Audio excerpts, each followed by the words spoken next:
like that is falling into place.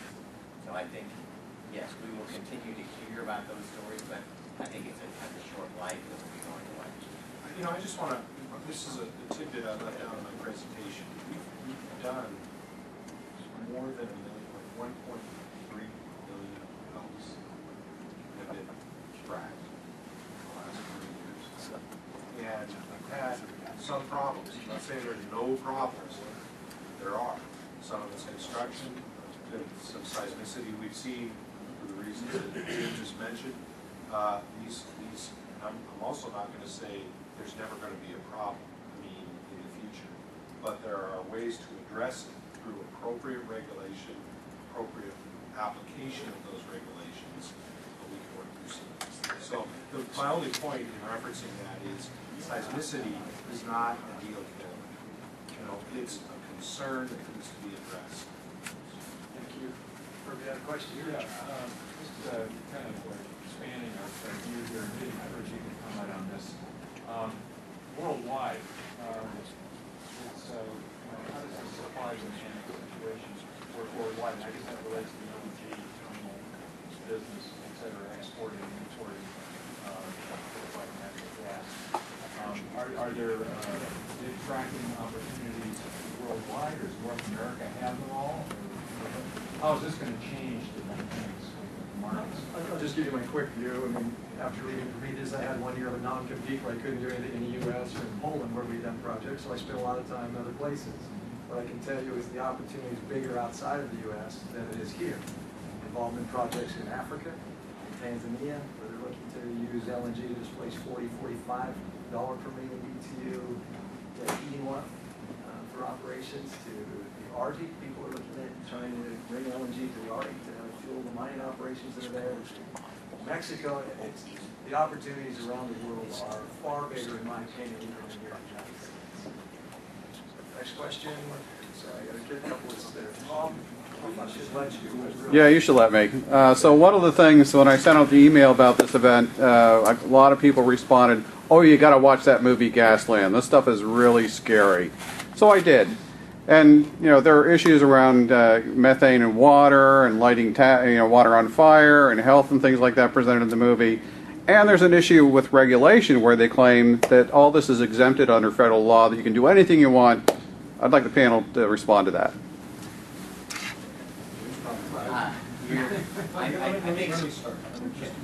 Let me just address the whole idea of the flaming faucet, right?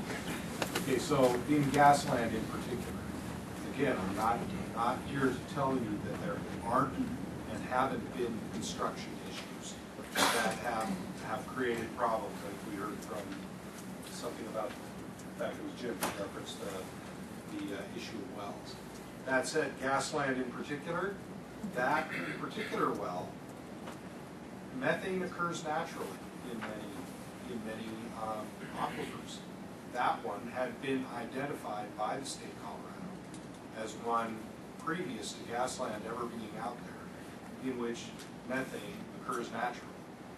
It was used by the Gasland director more for its sensationalism than for the point he was, than for truth telling. So I'm not here. You have to admit it was pretty cool. It was very, it's pretty dramatic. I'll say dramatic. Yeah, it's pretty darn dramatic. But I think, well, I'll leave it at that. It was pretty. I could get up on a soapbox here and talk about, the industry is constrained. I'm not going to go there. Sorry. Go ahead. Right here and then there. Please. Here, let Jim have it. Jim. I will say that, it is interesting that some of our regulations allow us to do things in the U.S. that we're not allowed to do in the world market, and that still surprises me. I don't understand that dynamic. But in the Middle East, we're not even allowed to emit a hydrocarbon. If the process cannot contain every hydrocarbon, we have to change the entire system's operation. So, but most of what I saw coming out of that news movie was the fact that we do have to look at improving our cementing techniques in our drilling, And that can be a very easy step, again, an opportunity just to measure and control that issue. And where are we tracking at is the other problem. Yeah, the original geology. So all of these are very simple areas to control. And that's really important because the company has very strong incentives to minimize those input costs. There's between 200 and 400 tons of high-grade steel goes into a single frac well. That's 200 automobiles worth of steel. So there's a huge in-the-ground capital expenditure. So they're going to, they would love to reduce that steel. Roland. Is there no limit? Sorry, excuse me, I have a question right here, sir. Sorry, I had to hold on. Go ahead, please roll. Talk about the current path to getting natural gas acceptable, clean energy source. I'm seeing pressure moving in that direction. You've got renewables, you have clean energy, and natural gas needs to be moving into the clean. Definition clean. Definition of clean, so that you can start using natural gas in areas that are clean, or distributed energy, or distributed power generation, for example. I'm not sure what the question is, Well, but right now, natural gas falls outside the definition of clean energy. It looks like, from a federal standpoint, it would be pushed to be included under the definition of clean energy. Very cold. Everybody can have their reference point. Fair observation. So this gentleman here, and then sir, I'll pick you up right after he's done. Yeah, my question is with the subsidies for the natural gas as a transportation fuel. My original question was going to be, do you guys need to enact Gas Act fastest? My guess is no, you're going to say no. And then what impact does that have on the growth of the market? Sure. In 2010, there were large federal subsidies for the conversion of a natural gas vehicle. A rough number would be about 80% of it was covered by the federal government through tax incentive. In 2010, December 31st was a big day for our market because that went away. And leading up to the expiration, everyone said, don't worry, this thing's going to get extended. It will be. It can't go away. And fortunately for us, we didn't put a lot of stock in that. We actually prepared for it to expire, and it did. And as soon as it expired, everyone in our space clamored to get the Natural Gas Act together, get that back in place. The thought was that it would come in place sometime during 2011 in a retroactive fashion, and essentially there'd be no gap. Here we are today. The Natural Gas Act status is unknown by most, and so we're prepared for it to never come back.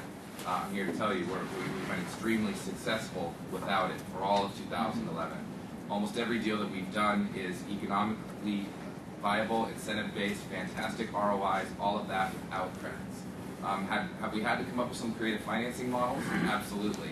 And our company puts a ton of resources into developing those financing models, getting the right financial institutions on board, helping them understand how to finance some of our products and conversions, because the bottom line is it pencils, and it pencils in a very short amount of time. So as long as we can educate everyone to understand how that works, we can get these vehicles to work with absolutely no credits or grants at all. He doesn't need that $125 oil. That's what he needs. Look at the prices. This gentleman here, please. I have a question about steel, just from, because I'm naive about it. It takes a lot of steel to put in one of these wells. When that well is decommissioned, is that steel left behind? And so then is there any ultimate concern about supply and availability of steel, or is that just... Oh, we got plenty of iron.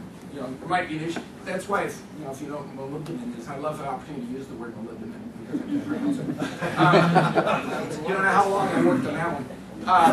But it's a high molybdenum content still because of the pressures and temperatures it's exposed to. So this is not inexpensive. But from a business perspective, if you're a steel tubing manufacturer, that data I gave you was actually from U.S. Steel's own presentation. They're just gaga with the fracking. This gentleman here. If you assume, say for the next decade at least, that long term we're going to have domestic natural gas in the $6 to $7 range, what if I'm somebody interested in other forms of energy, clean tech client, I would assume there are a few here, what does that tell you about what you're going to have to do in your industry to stay in business for the next 10 years? I think you're hoping for $6 to $7 wind turbine. gas. Yeah, well, let's assume, because I actually having been an economist before I was a lawyer,